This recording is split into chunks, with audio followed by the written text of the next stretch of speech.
వాలా 2 మలయాళ cinema తెలుగులో release అయింది. మలయాళం వెర్షనే తెలుగు వాళ్ళు చాలామంది చూస్తారు థియేటర్కి వెళ్ళి.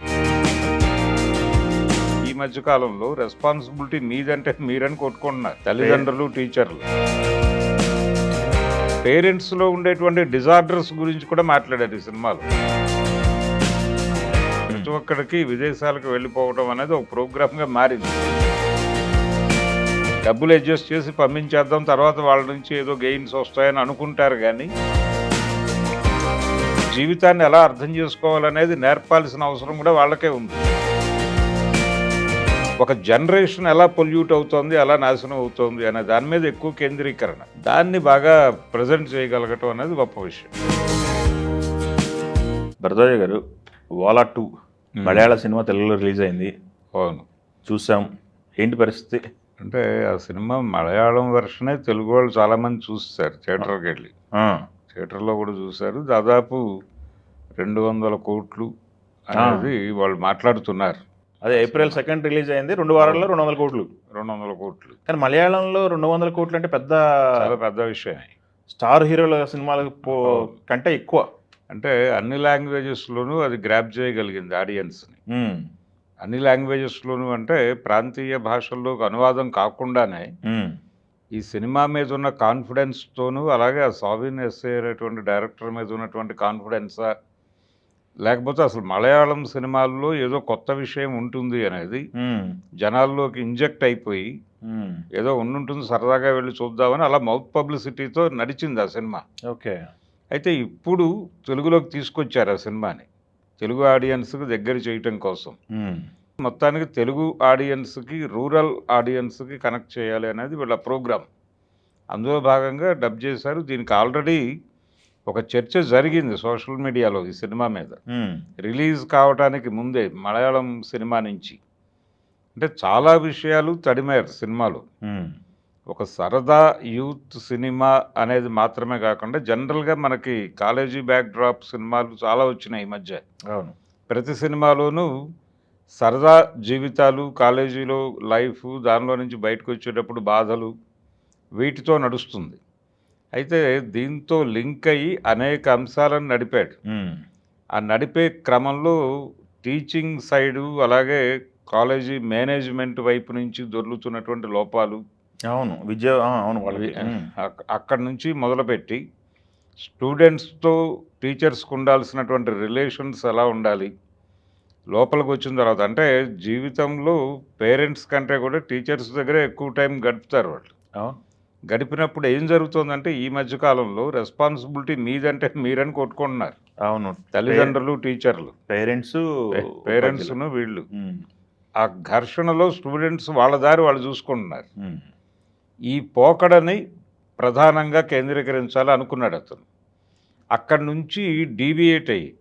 నుంచి డీవియేట్ అవడంతో వాళ్ళకి లైఫ్లో ప్రాపర్ గైడెన్స్ దొరక్క బయట అట్రాక్ట్ చేసేటువంటి అంశాలు చాలా వచ్చేసి ఉన్నాయి సమాజంలో. దీంతోపాటు జీవితాల్లో ఉండే ఘర్షణ, అంటే తమకంటే పై స్థాయి వాళ్ళతోనూ కింది స్థాయి వాళ్ళతోనూ కూడా మింగిలై నడుస్తుంది అక్కడ జీవితం. నడిచినప్పుడు యాంబిషన్స్, కోరికలు, అంటే ఇప్పుడు విండోస్ ఓపెన్ అయిపోయినాయి. ప్రతి ఒక్కడికి విదేశాలకు వెళ్ళిపోవడం అనేది ఒక ప్రోగ్రామ్గా మారింది. యూకేలతో 90 దశకం తర్వాత అమీర్పేట్ టు అమెరికా అనే ప్రోగ్రాంలోకి వచ్చేసాం మనం. కాబట్టి అమీర్పేట్ టు అమెరికా అనేటువంటి డ్రీమ్స్లోకి జనాలు వెళ్ళిపోయిన తర్వాత ఆ ఊహల్ తాలూకా ప్రెజరు పేరెంట్స్ మీద పడుతోంది. పేరెంట్స్ని ఏదో విధంగా వేధించి వెళ్ళి అక్కడ ఏదో సాధించి వీళ్ళకి కొన్ని చెప్తారు. ఇక్కడ అంటే వీళ్ళకి దానికి సంబంధించిన సంపూర్ణ జ్ఞానం ఉండదు. అదే ఏదో అనుకుంటారో ఏదో జరుగుతుంది అంతే. అంటే ఏదో పద్ధతిలో వీళ్ళు వాళ్ళకి డబ్బులు అడ్జస్ట్ చేసి పంపించేద్దాం, తర్వాత వాళ్ళ నుంచి ఏదో గెయిన్స్ వస్తాయని అనుకుంటారు. కానీ అక్కడికి వెళ్ళిన తర్వాత జీవితాలు ఎలా ఉంటాయి అనేది అర్థం కాదు. నాకు అనిపించింది ఏంటంటే, ఫస్ట్ హాఫ్లో కాలేజ్ లైఫ్ చూపించాడు, లవ్ ట్రాక్లు చూపించాడు. సెకండ్ హాఫ్ విషయానికి వచ్చినప్పటికి ఒక అన్నదమ్ముల రిలేషన్ అనేది ఫ్రమ్ ది బిగినింగ్ సినిమా మొదటి నుంచి ఫ్రెండ్షిప్ పరిస్థితులు ఎస్టాబ్లిష్ అయింది అనిపించింది. అన్ని హ్యూమన్ రిలేషన్స్ని ప్రాపర్గా ఎస్టాబ్లిష్ చేశారు. అంటే పెద్ద కొడుకు చిన్న కొడుకు వాళ్ళ మధ్య ఉండేటువంటి రిలేషన్స్, అన్నా చెల్లెళ్ళ మధ్య, అంటే ఇంట్లో ఫ్యామిలీ రిలేషన్స్ ఎలా ఉంటాయి దగ్గర నుంచి మొదలుపెట్టి వాళ్ళు బయటకు ఎలా ఎక్స్పోజ్ అవుతారు దగ్గర నుంచి అటువైపు స్కూల్ వైపు కాలేజీ వైపు నడిపి అక్కడ ప్రాపర్ టీచింగ్ స్టాఫ్ లేకపోతే ఏమైపోతారు వీళ్ళు, అంటే వీళ్ళని అర్థం చేసుకుని గైడ్ చేయాలి, రెండు వైపులా గైడ్ చేయాలి, ఎడ్యుకేషనల్ గైడెన్స్ అందించాలి, అలాగే జీవితాన్ని ఎలా అర్థం చేసుకోవాలనేది నేర్పాల్సిన అవసరం కూడా వాళ్ళకే ఉంది టీచర్స్కి. పేరెంట్స్ పరిస్థితి అంటే పేరెంట్స్ మీద నెట్టేస్తే కుదరదు, పేరెంట్స్కి అవగాహన ఉండదు, వాళ్ళ స్ట్రగుల్లో వాళ్ళు ఉంటారు, ఫీజుల కోసం డబ్బులు మొబలైజ్ చేయటం. అలాగే పేరెంట్స్లో ఉండేటువంటి డిజార్డర్స్ గురించి కూడా మాట్లాడారు ఈ సినిమాలో. అవును, పేరెంట్స్లో ఉండేటువంటి డిజార్డర్సు, అలాగే కాలేజెస్లో టీచింగ్ స్టాఫ్లో ఉండేటువంటి డిజార్డర్సు, వీటన్నిటినీ మిక్స్ చేసి ఒక జనరేషన్ ఎలా పొల్యూట్ అవుతోంది, ఎలా నాశనం అవుతోంది అనే దాని మీద ఎక్కువ కేంద్రీకరణ. అవును, ఫాల్స్ వాల్యూస్ వచ్చేసి జీవితంలోకి ఈ ఫాల్స్ వాల్యూస్ ఎలా మిస్లీడ్ చేస్తున్నాయి, కొత్త కష్టాల్లోకి ఎలా నెట్టేస్తున్నాయి జీవితాలని అనేది కూడా ఎంగేజింగ్గా చెప్పాడు. అవును, ఎంటర్టైన్ చేస్తూ, అవును, అండర్ కరెంట్గా ఇవన్నీ చెప్పాడు. ప్రజెంట్ సొసైటీ ప్రాపర్గా ఇలాగే నడుస్తోంది, ఇదే గందరగోళంలో నడుస్తోంది. ప్రతి ఇంట్లోనూ కొలుములు మండుతున్నాయి, ప్రతి ఒక్కళ్ళు కనెక్ట్ అవుతారు ఏదో ఒక అంశంతో. అంటే ప్రతి ఇంట్లోనూ పిల్లల కోరికలు పేరెంట్స్ ఊహలని దాటి ఉంటున్నాయి. పేరెంట్స్ కండిషన్ ఏంటనేది పట్టించుకునే మూడ్లో వాళ్ళు ఉండటం లేదు. మా ప్రపంచం, మేము చూస్తున్న ప్రపంచం మాకు అందించడంలో వీళ్ళు ఫెయిల్ అవుతున్నారు, కాబట్టి మీరు జీవితాల్లో నుంచి అన్నంత ప్రెజర్ పెడుతున్నారు వాళ్ళు పిల్లలు. ఈ పిల్లలు వెలిగిస్తున్న కొలుములు చాలా దారుణంగా మండుతున్నాయి చాలా ఇళ్లలో.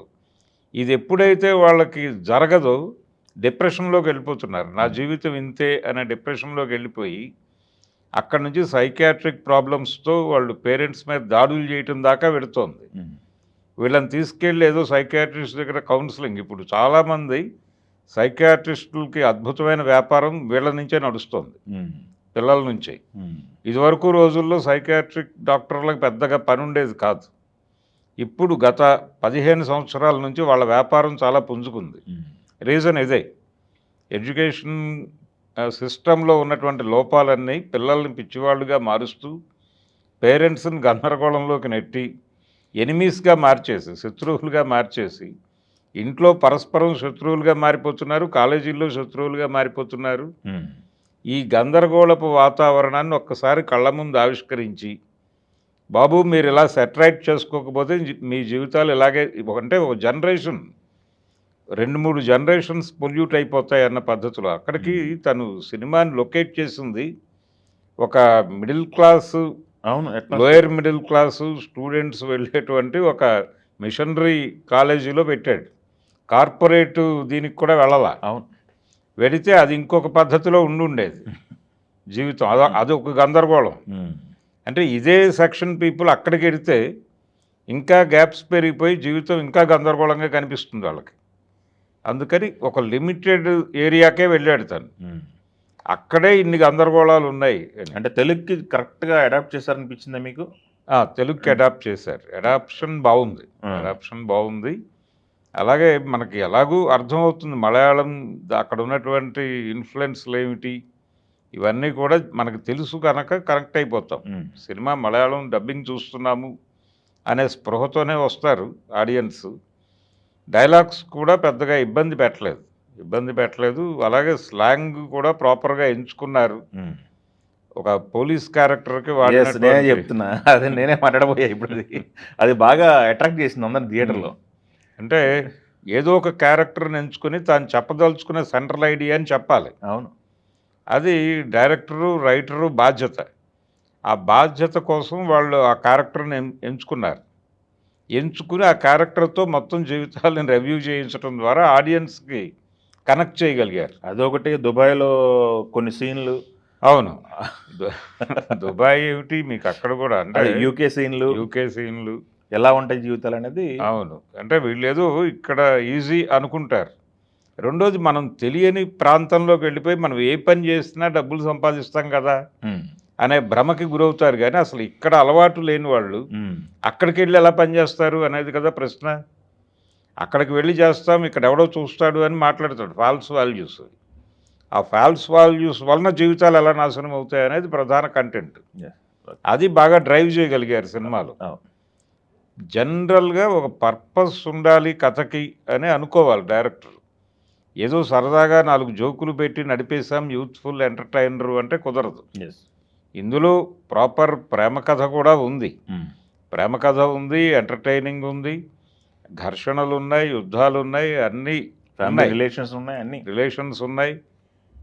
వీటన్నిటిని మిక్స్ చేసుకుంటూ వెళ్ళిన పద్ధతి బాగుంది.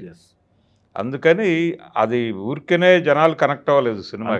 ఆ రేంజ్ వెళ్ళిందంటే మామూలు విషయం కాదు. అందుకని డెఫినెట్గా ఈ సినిమా తెలుగులో పర్టికులర్గా కొంచెం ఇంటీరియర్ ఏరియాస్లో ఆడియన్స్ని కనెక్ట్ చేయటం అనేది ప్రోగ్రామ్ అది వర్కౌట్ అయ్యేలాగానే కనిపిస్తోంది. ఇంకొంచెం బిగ్ నెంబర్కి ఎడుతుంది. అఫ్కోర్స్ సినిమా అయితే బాగుంది, బట్ థియేటర్కి జనాలు కదులుతారా ఏంటి? లేదు, వెళ్తారు. ఆల్రెడీ దీనికి సంబంధించి ఇది ఒక ఫ్రాంచైజీ మూవీనే. ఇంతకుముందు వచ్చింది ఒకటి, అవును, అది ఓటీటీలో ఉంది. ఇప్పుడు దీని ఇన్ఫ్లుయెన్స్తో అది రైజ్ అవుతుంది అనేది కథ. అది ఇంకొక లెక్కల్లో ఉంటుంది. వాళ్ళు కూడా క్లైమాక్స్లో వాళ్ళు కూడా కనిపిస్తారు, వాళ్ళు కూడా ఎంటర్ అవుతారు కదా సినిమాలు. అలా ఫ్రాంచైజీ మోడల్లో తీస్తూ ఎంటర్టైన్మెంట్కి లోటు లేకుండా నడిపాడు. ఓకే, ఎంగేజింగ్గా వెళ్ళింది. ప్రతి ఒక్క ఆర్టిస్టు చాలా బాగా చేశారు. అంటే ఏ క్యారెక్టర్ని ఏ ఏజ్ గ్రూప్లో లొకేట్ చేస్తున్నాడో ఆ ఏజ్ గ్రూప్లో అలా పెద్దగా ఏదో మేకప్ చేసి నడుపుతున్నట్లుగా లేకుండా ఆర్గానిక్గా ఉంది సినిమా.